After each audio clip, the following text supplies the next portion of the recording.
Hello, everyone. Thanks for being here. Thanks for joining me at my kitchen table. I'm Anna here outside of Santa Fe with another trip through the dark night of the soul that's happening collectively. And for some of us, it's happening individually as well, as we're facing challenges that we haven't potentially ever faced before. And as we're embarking on this fantastic, great awakening, this journey into expanded consciousness and growing into this field of love. I know it doesn't really feel like it right now, does it? Anyway, this last week, I took a little adventure that I wanted to share with you. And, really driving home this point that nature is an oracle that speaks to you in metaphor. I've always felt this way, and it's a real honor to be able to translate these experiences that I have with the natural world, with all of creation, and translate it into language that resonates with the human experience and the journey of your soul's evolution. Thanks for listening.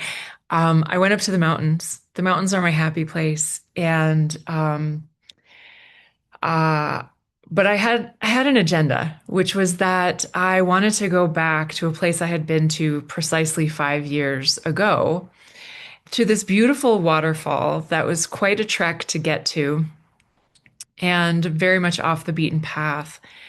And so I set out in my trusty steed to reclaim this place because it was attached to my past in a way that I wanted to both honor inside of myself and also reclaim for myself. It was part of a ceremony. And I didn't remember exactly how to get there. And so I'm driving on this really terrible dirt road. And but I'm following the impulses and I'm relying on my poor memory to guide me. And sure enough, I found the place where I had to park. And from that point, you walk into the place, the spot with this incredible waterfall. But everything looked completely different because this part of the mountain where I was completely ravaged and devastated by the Calf Canyon fire in 2022. And for some of you who know me personally or have been in my community over these last 4 years, you might remember that that fire had particular significance in my own personal life. And in fact, that fire, which was the largest and is the largest in New Mexico history, coincided with massive eruptive change in my own life. And so here I am, trekking along, going over this horrendous road, apologizing to my van every step of the way, and subjecting it to yet another torturous adventure. And I find the spot and I park, and the whole way there, I was just surrounded by standing matchsticks, burnt, black, dead. And I get to this spot and I recognize it, but I don't recognize it. And so I set out on foot because at that point you can't go any further in your vehicle unless you have a four-wheel drive, which I do not. And I set out in completely the wrong direction. And I ended up climbing in the heat of the afternoon this side of this mountain, just climbing. And really laughing and chuckling because I was relying on spirit to get me to the place that my mind wanted to take me to. And that's not the place that I was taken to. I was taken far up above. I was guided to a different perspective. And I never ended up finding that waterfall. So TLC was right. You should not go chasing waterfalls. You should definitely stick to the rivers and lakes that you're used to. Of course, I don't really totally believe that, but I got this wider perspective.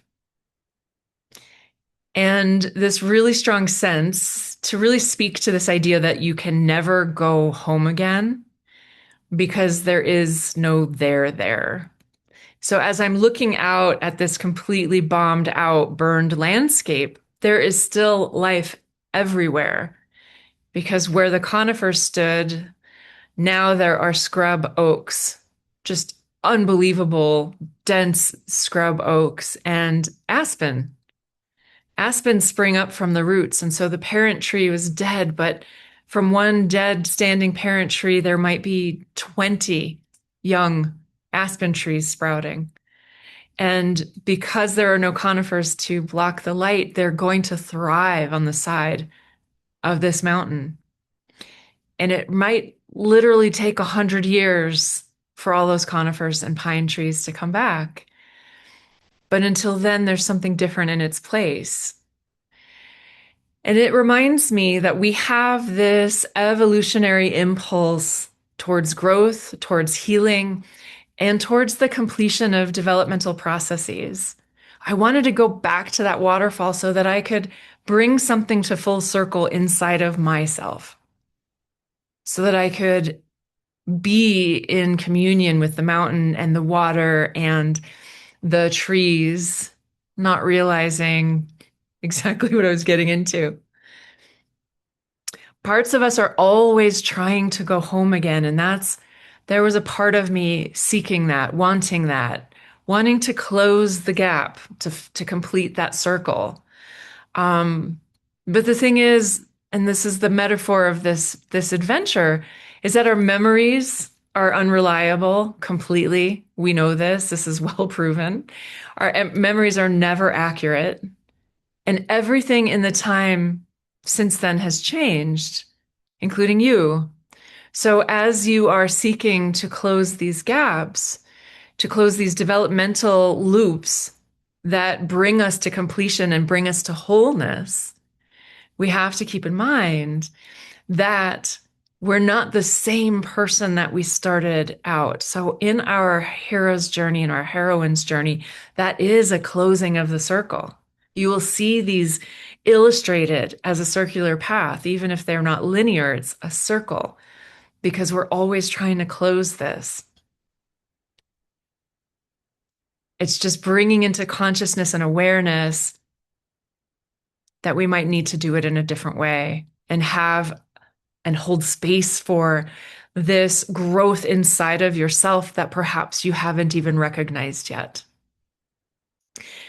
And so, as though for those who have been on this journey over these last months, as I've been talking about the collective dark night of the soul, and I've been speaking to the literally unprecedented astrology of this time, as just not really a true astrologer, but just reading into the energies, we are at the cusp of creating something radically different.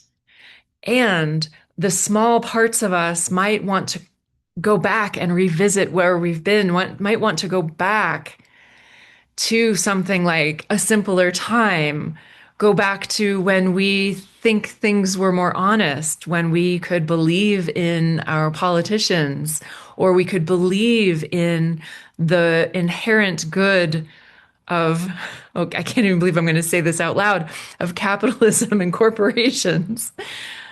I don't know, maybe we never believed in their inherent good, but at least we weren't convinced of their inherent evil in the way that we are now. And that simpler time, while yes, many of us are moving back to more land-based ways of living and ditching the smartphone for a dumb phone, we do have agency and we can do some of those things. But let's remember that what we think was that simpler time might not actually be real and true. And we're tasked right now with creating something brand new that has never before existed. And who knows, maybe it has existed, but has not existed in recorded history. Let's put it that way. In the history that we have, in the his story that we have at, available to us. So this idea that we're always trying to go home. We can never go home again. But ceremony is a way that we can go home again. And we can go home from the place where we are right now, from the us that we are, from the evolutionary standpoint, from where we are in our journey right now. Ceremony can bring us back into that home that we're seeking because it allows us to close those loops. So as I'm sweating my ass off, hiking up this steep mountain, getting this incredible view, having just been, guided by two turkey vultures, and I just spoke to the turkey vulture medicine 2 weeks ago. It was like, yes, you're on the right track. You're on the right track. And the right track was not to go back to the waterfall, but it was to get this higher perspective from the top of this mountain. And I did, and that was ceremony. So you can make ceremony out of anything as long as you bring your attention and your awareness to it and your intentionality. And ceremony is how you can make the unconscious conscious. It is how you can consecrate your life, how you can make the everyday sacred. Right now, as I've been talking about, we are living in very fiery times. This is the year of the fire horse. It is a 1 year. We're starting new things. We are starting a new circle that we're going to want to complete over these coming years.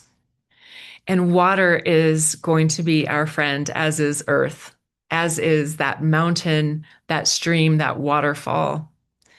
And so, one way that you can work today to make your life sacred is to create a sacred, intentional relationship with water.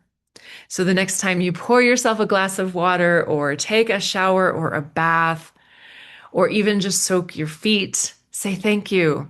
Say thank you to the water and bless it. You are carrying the spark of the divine within you, which means you have the capacity and the power to bless yourself, to bless water, and to bless others with your love. So bless your water with your love and let it bless you in return. And if you're able to go find a mountain, I highly recommend sweating and climbing. Thank you for being here. Thank you for being on this journey with me. Love is everywhere and love is everything, even the hard things. Everything is love.